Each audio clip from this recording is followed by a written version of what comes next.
अरे भाभी, आओ आओ। कैसी हो सुधा? मैं ठीक हूँ भाभी। नमस्ते ताई जी। नमस्ते नमस्ते। अच्छा ये लो मिठाई खाओ। अरे वाह भाभी, वैसे किस खुशी में? अरे वो किशन ने कार खरीद ली है, बड़ी महंगी पड़ी लेकिन सच में कार एकदम जबरदस्त है। अरे वाह, क्या बात है ताई जी। बधाई हो भाभी, परिवार में पहली कार आई है। भगवान करे किशन ऐसे ही खूब तरक्की करे। अच्छा तुम दोनों आ जाना शाम को कार देखने, विशाल को भी साथ लाना। हाँ हाँ भाभी, जरूर आऊंगी, पर आप अंदर तो आओ। नहीं नहीं, मेरे पास बहुत काम है, अब फिर कभी। इसके बाद सुधा को 2 लड्डू थमाकर सुमित्रा वहां से चली गई। दरअसल सुधा और सुमित्रा रिश्ते में देवरानी जेठानी थी। सुधा जितनी मिलनसार और अच्छे स्वभाव की थी, तो वहीं सुमित्रा उतनी ही घमंडी, लालची और नकचढ़ी थी। फिर कुछ देर बाद माँ, यहाँ गेट पर क्या कर रही हो? अरे वो तेरी ताई जी आई थी, ये लड्डू दे गई हैं। लड्डू? पर किस खुशी में? किशन ने कार ले ली है। किशन भैया ने कार खरीद ली और ताई जी बस ये 2 लड्डू देकर गई हैं। सच माँ, ताई जी जैसा कंजूस मैंने तो और कहीं नहीं देखा। फिर उसी शाम सुधा और सलोनी सुमित्रा के घर जाने के लिए तैयार हो गए और साथ में विशाल भी तैयार होते हुए सलोनी से कहने लगा, सलोनी सुनो ना, थोड़ी ठंड सी हो रही है, कोई स्वेटर दे दो यार। हाँ हाँ, ये लीजिए ना। अरे वाह, नया स्वेटर, ये कब बनाया तुमने? बस बना दिया, आपके लिए सरप्राइज रखा था। बताइए तो कैसा लगा? अरे वाह, ये तो बहुत ही सुंदर बनाया तुमने, पर ये सब कब कर दिया तुमने? मुझे तो पता ही नहीं चला। अरे वो छोड़, ये देख, सलोनी ने मेरे लिए कितनी प्यारी शॉल बनाई है। पता है, पूरी पूरी रात जाग जाग कर तैयार की है इसने। वाह माँ, ये शॉल तो आप पर बहुत ही जच रही है। थैंक यू सलोनी। सलोनी को सिलाई कढ़ाई का बहुत शौक था। उसके हाथों में गजब का हुनर था। जब भी मौका मिलता वो कुछ न कुछ बनाती रहती। फिर उसी शाम किशन भैया मुबारक हो, गाड़ी तो बहुत बढ़िया है। हाँ बढ़िया तो होगी, पूरे 10 लाख की है भाई। अरे बाप रे, इतनी महंगी? उस नई गाड़ी को देखकर विशाल की आंखों में एक अलग ही चमक थी। वो अपने भाई किशन के लिए बहुत खुश था। तभी घर के बाहर सुमित्रा आई। आ गए तुम लोग, आओ देखो, ये गाड़ी ली है मेरे किशन ने, है ना कितनी अच्छी? हाँ ताई जी, बहुत अच्छी गाड़ी है। भैया गाड़ी खोलकर दिखाओ ना अंदर से, हम भी तो बैठकर देखें कि अंदर से कैसा है इसका इंटीरियर। विशाल की ये बात सुनते ही किशन के हाव भाव बदल गए और तुरंत भौं चढ़ाते हुए उसने विशाल से कहा, नहीं नहीं, मेरी कार गंदी हो जाएगी, और तुम तीनों अपनी चप्पल तो देखो। अगर मैट गंदी हो गई तो फिर कौन साफ करेगा? पता है, सिर्फ मैट ही 10,000 रुपए की लगवाई है मैंने। किशन की ये बात सुनते ही सुधा, सलोनी और विशाल हैरान रह गए। इस तरह की बेइज्जती की उन्होंने बिल्कुल भी उम्मीद नहीं की थी। और फिर गुस्से से तमतमाई सुधा ने कहा, ये क्या कह रहे हो तुम किशन? माना कि हम लोग गरीब हैं, लेकिन विशाल तुम्हारा छोटा भाई है। अरे अगर कार दिखानी ही नहीं तो हमें बुलाया ही क्यों? ऐसा है चाची, पहली बात तो ये कि मैंने तुम लोगों को नहीं बुलाया, और दूसरी बात ये कि अगर कार में बैठने का इतना ही शौक है तो अपने बेटे से कहो कि वो अपनी कार खरीद ले। हाँ, औकात तो है नहीं कार देखने की भी, आए बड़े अंदर बैठने। किशन का घमंड और बदतमीजी देखकर सलोनी ने फौरन सुधा और विशाल का हाथ पकड़ा और उन्हें वापस घर ले आई। उस रात किसी ने भी गुस्से में खाना नहीं खाया। सुधा और विशाल रोते रोते सो गए, लेकिन सलोनी की आंखों में नींद नहीं थी। उसे रह रहकर अपने जेठ किशन की बातें याद आ रही थी। वो बैठी बैठी सोचने लगी कि कैसे वो अपने पति और अपनी सास की बेइज्जती का बदला ले। तभी अचानक उसकी नजर सामने पड़े सुई धागे पर पड़ी। भगवान तेरा लाख लाख शुक्रिया, तूने मुझे राह दिखा दी। अब मैं दिन रात एक कर दूंगी और अपने परिवार की बेइज्जती का बदला लेकर रहूंगी। अगले ही दिन से सलोनी का व्यवहार बिल्कुल बदल गया। वो बाजार की हर उस दुकान पर गई जहां कपड़े सिले जाते थे। तभी उसे एक बड़ी दुकान नजर आई जहां डिजाइनर कपड़े तैयार किए जाते थे। और फिर, अच्छा तो तुम सिलाई कढ़ाई का काम जानती हो? अब रुको, ये लहंगा देख रही हो, बहुत महंगा पीस है, लेकिन इसे लाने में इसकी कढ़ाई एक जगह से खुल गई है, तो क्या तुम इसे रिपेयर कर सकती हो? जी मैडम, लाइए इसे मुझे दीजिए। ये कहकर सलोनी ने अपने थैले से सुई निकाली और उस शोरूम की मालकिन रीमा से मैचिंग धागा लेकर शुरू हो गई। देखते ही देखते उसने लहंगे की कढ़ाई को ऐसे रिपेयर कर दिया कि देखने से पता ही नहीं चल रहा था कि वो कभी उधड़ी भी थी। अरे वाह, तुमने तो कमाल कर दिया। अब वैसे नाम क्या है तुम्हारा? जी सलोनी। अच्छा सलोनी, एक काम करो, मैं तुम्हें 12 लहंगे और दे रही हूँ, इनमें भी वही दिक्कत है, तुम इन्हें आराम से रिपेयर करके दे देना। और ये लो इस काम के 5,000 रुपए, ठीक है ना? जी ठीक है, आपका बहुत बहुत शुक्रिया। सलोनी वो सारे लहंगे लेकर घर आई। रात रात भर काम करके सिर्फ 3 दिनों में ही उसने सारे लहंगे रिपेयर करके रीमा को वापस कर दिए। रीमा उसके काम से बहुत खुश थी। ऐसे कई महीनों तक रीमा उसे काम देती रही और काम के बदले पैसे भी। फिर एक दिन, अच्छा सलोनी, अगर मैं तुम्हें फ्रेश पीस दूं तो तुम पूरे लहंगे पर कढ़ाई कर पाओगी? हाँ मैडम, थोड़ा सा टाइम लगेगा लेकिन मैं कर लूंगी।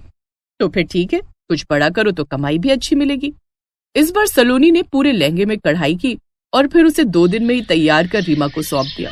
जैसे ही वो लहंगा डिस्प्ले में लगाया गया तो उसे एक अमीर औरत ने पूरे 50,000 रुपए में खरीद लिया।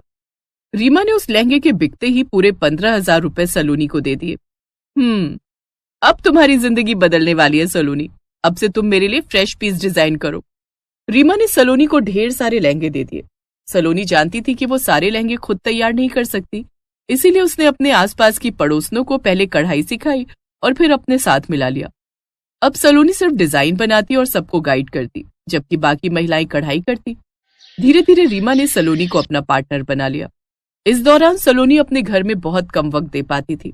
तो फिर एक दिन, सलोनी खाना खा ले बेटा।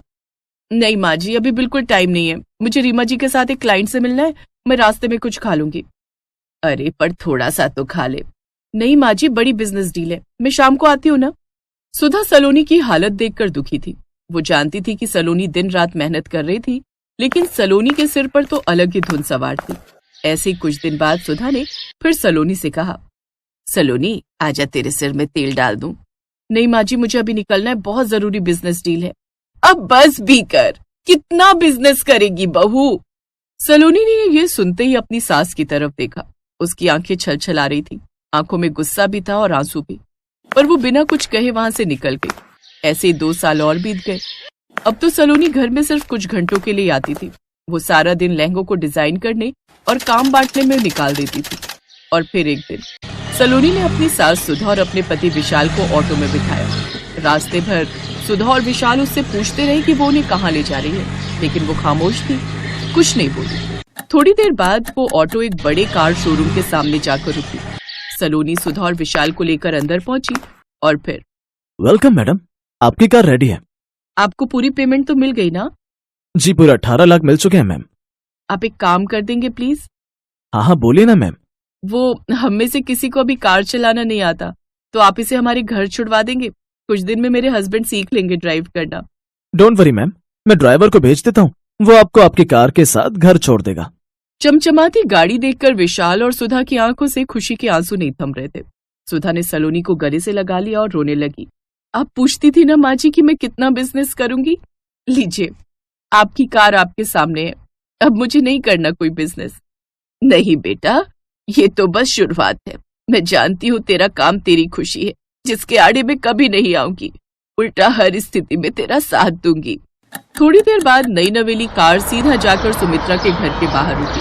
कार में से सलोनी बाहर निकली और फिर उस महंगी कार के सामने विशाल की कार फीकी लग रही थी और ठीक अपनी कार की तरह ही किशन और उसकी माँ सुमित्रा के चेहरे का रंग भी फीका पड़ गया था।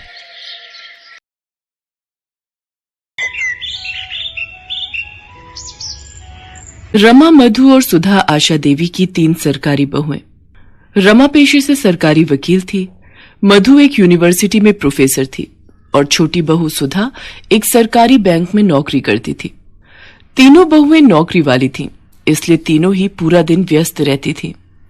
इसी वजह से रोजाना किसी न किसी बात पर तीनों बहुओं में लड़ाई हो ही जाती थी, खासकर तब जब होता था इतवार, यानी कि संडे। क्या बात है आशा जी, आज सुबह सुबह सब्जी मंडी होकर आ रही हो? आज इतवार है ना, बहू बेटे देर से सोकर उठेंगे, सोचा घर पर क्या करूं, मंडी ही हो आती हूँ। अच्छा, आज तो तीनों बहुओं की छुट्टी होगी, चलो बढ़िया है, तीनों बहुएं सरकारी नौकरी वाली हैं। वैसे तीनों ही काम वाली हैं तो आपस में बर्तन खड़क ही जाते होंगे। अरे नहीं, मेरी तीनों बहुओं में बहुत प्रेम है, उनमें कभी कोई लड़ाई नहीं होती। अभी तक तो सब उठकर अपना अपना काम निपटा चुकी होंगी। अपनी वकालत घर में मत झाड़ो भाभी, मैं भी बड़े स्कूल में प्रोफेसर हूँ, मुझे भी गणित आती है। आलू के पराठे में प्याज नहीं डलेंगे, सिर्फ आलू पराठा ही बनेगा। अच्छा, मैं भी देखती हूँ कि तुम आलू के मसाले में प्याज कैसे नहीं मिलाती हो। तुम अकेली आलू का पराठा खाने वाली नहीं हो, हम सब हैं। अरे तो किसने मना किया, 6 आलू हैं, 2-2 तीनों के हो गए, ये दो मेरे, ये दो मेरे। ओहो, बहुत बढ़िया। खुद दोनों ने बढ़िया बढ़िया आलू रख लिए और मुझे ये गले हुए खराब दे दिए। बड़ी चालाक हो आप दोनों तो। अरे मैं भी बैंक में नौकरी करती हूँ, सारा हिसाब किताब मुझे भी पता है। ये आधा आलू खराब है, ये मैं क्यों रखूं? मैं अपना आलू नहीं दूंगी। मैं भी क्यों दूं? इतनी मुश्किल से संडे आता है, आलू पराठे खाने का ये मौका मैं क्यों छोड़ दूं? आलू तो मैं लेकर ही रहूंगी, देखती हूँ कौन मुझे रोकता है। हे भगवान, मैं मोहल्ले में कहती फिरती हूँ मेरी तीनों बहुएं गऊ हैं, मुंह में जबान नहीं है, तीनों में प्रेम है, पर यहाँ तो एक आलू के लिए महाभारत छिड़ी हुई है। इतनी बड़ी सरकारी नौकरी करने वाली हो तुम, पर लड़ाई बिल्कुल बच्चों की तरह लड़ती हो। थैले में आलू रखे हैं, उबाल लो जितनी मर्जी। पता नहीं मेरे इस दुनिया से जाने के बाद। आशा के इतना कहते ही तीनों बहुएं उसके मुंह पर हाथ रख देती हैं। माँ जी, आज कह दिया, आगे से ना कहना। सॉरी माँ जी, आप ऐसी बातें मत करो, आपके बिना हम तीनों अधूरी हैं माँ जी, आगे से ऐसी बातें मुंह से मत निकालना। फिर क्यों लड़ती हो तुम तीनों? देखो, जिस घर में प्यार होता है वहाँ भगवान का वास होता है, इसलिए आपस में प्रेम से रहा करो। आशा देवी अपनी तीनों बहुओं को ऐसी ही प्रेम भरी सीख देती रहती थी। उसके बाद तीनों बहुएं मिलकर एक साथ नाश्ता बनाती हैं। रोजाना की तरह वही खट्टी मीठी नोकझोंक के बीच आशा देवी की बदौलत तीनों बहुओं में आपसी प्यार बना हुआ था। आशा देवी की ननद मनोरमा कुछ दिनों के लिए रहने आ जाती है। मनोरमा स्वभाव से चुगलखोर और झगड़ालू है, पर क्या करे, है तो आशा देवी की ननद ही ना। आशा भाभी कहाँ हो? मैं तो कब की बाल धोकर बैठी हूँ, तुम्हारी बहुएं कहाँ हैं? मुझे चाय नाश्ता कौन सी बहू देगी? जी रुको, मैं तुम्हारे लिए पोहा और चाय बनाकर ला रही हूँ। बुआ जी पाए लागू, मैं चलती हूँ, आपको शाम को मिलूंगी। मैं भी चलती हूँ बुआ जी, प्रणाम। ओहो, मुझे भी आज लेट हो गया। मधु भाभी रुको, मुझे अपनी स्कूटी पर जरा बस स्टैंड तक छोड़ देना, आज कैब बुक ही नहीं हो रही। ये बढ़िया बात रही, तीनों बहुएं काम पर निकल गईं, अब तुम सारा घर का काम करोगी। तो क्या हुआ जीजी, सफाई बर्तन वाली लगी हुई है, घर का काम करने में हर्ष थोड़ी है। तुम तो ऐसे ही चिंता करती हो। ये लो पोहा और चाय लो, बाकी सब चिंता छोड़ दो। मनोरमा की बुरी आदत चुगली करने की बाज कहाँ आने वाली थी। जब आशा ने उसकी बात को अनदेखा कर दिया तो वो तीनों बहुओं को भड़काने लगी। अरे रमा बहू, क्या कर रही हो? अंदर आ जाऊं? हाँ बुआ जी, ये भी कोई पूछने की बात है, आपका अपना घर है, कहीं भी आओ जाओ। अच्छा, अलमारी में कपड़े लगा रही हो? सचमुच कितना थक जाती हो। नहीं, ऐसी कोई बात नहीं है बुआ जी, वो कल मधु ने मशीन लगाई थी तो कपड़े धोकर रख दिए थे, वही तह लगा रही हूँ। अच्छा, तभी मधु का मुंह बना हुआ था, बोल रही थी सारा दिन अकेले काम में लगी रहती हूँ। वो प्रोफेसर है ना तो जल्दी घर आ जाती है, इसलिए वो ज्यादा काम करती है। अच्छा, ऐसा कहा? पर ऐसी तो कोई बात नहीं है, मैं और सुधा हम दोनों भी तो इतना काम कर लेती हैं। मधु फालतू की बातें कर रही है। रमा को भड़काने के बाद मनोरमा ने मधु और सुधा को भी झूठ मूठ की पट्टी पढ़ा दी। क्या रमा भाभी और सुधा ने ऐसा कहा? उनसे ज्यादा घर खर्च में पैसे मैं लगाती हूँ। उन दोनों की इतनी हिम्मत ये कहने की कि वो मेरे से ज्यादा घर खर्च करती हैं। आपको पता है बुआ जी, कितनी बार रमा भाभी और सुधा के जन्मदिन एनिवर्सरी पर मैंने महंगे महंगे तोहफे लाकर दिए हैं। अच्छा हुआ बुआ जी आपने मुझे बता दिया, ये दोनों मेरे बारे में क्या सोचती हैं। मनोरमा तीनों बहुओं में फूट डाल चुकी थी। तीनों बहुओं के व्यवहार में फर्क साफ दिखाई दे रहा था। ये तीनों को क्या हो गया है? आज इतवार के दिन घर में इतनी शांति कैसे बनी हुई है? रमा बहू क्या हुआ? आज रसोई में कुछ स्पेशल नाश्ता नहीं बनाना क्या? मुझे नहीं पता माँ जी, मैंने अपने और सुधीर के लिए छोले भटूरे मंगवाए थे, हमने वही नाश्ता कर लिया है। रमा भाभी बहुत ज्यादा इतराने की जरूरत नहीं है, हमने भी स्पेशल अमृतसरी कुलचे मंगवा कर खा लिए हैं। हमारा भी आज संडे है, सुनील और मैं मूवी देखने भी जा रहे हैं। मैंने भी जलेबी समोसे खाए हैं, खुद कमाती हूँ, किसी का दिया नहीं खा रही। मैंने और रवि ने हैवी नाश्ता किया है, बढ़िया, कितने दिनों बाद। ये हो क्या रहा है इस घर में? एक दूसरे से सीधे मुंह बात करने को तीनों तैयार ही नहीं है। जरूर कुछ गड़बड़ है, नहीं तो ये तीनों मेरे से इस तरह बात नहीं करती। और ये मनोरमा जी कहाँ गई है? बड़ी देर से दिखाई नहीं दे रही, लगता है कमरे में होंगी। उनकी चाय वहीं दे आती हूँ। अरे मैंने भाभी की तीनों बहुओं में ऐसी फूट डाली है, ऐसी फूट डाली है कि पूछो मत। बड़ा इतरा रही थी तीनों बहुओं को लेकर। ओह, इसका मतलब ननद जी ने मेरे घर में आग लगाई है। इनका पर्दाफाश मैं ही करूंगी। मनोरमा की आदत थी फोन पर हर बात अपनी बेटी को बताने की। आशा देवी ने एक दिन अपने मोबाइल का ऑडियो रिकॉर्डर ऑन करके मनोरमा के कमरे में रख दिया और जानबूझकर मनोरमा से बातों बातों में बात करने लगी। भाभी, तुम मुझे पहले कहती तो मैं बहुत पहले ही ये काम कर देती। अब तुम अपना दुख मुझसे कह रही हो कि तुम अपनी तीनों बहुओं से तंग आ चुकी हो, उनकी सेवा करके तुम थक जाती हो। चलो, अभी भी कुछ नहीं बिगड़ा है, तुम चिंता मत करो, मैं तुम्हारी तीनों बहुओं में फूट डाल चुकी हूँ।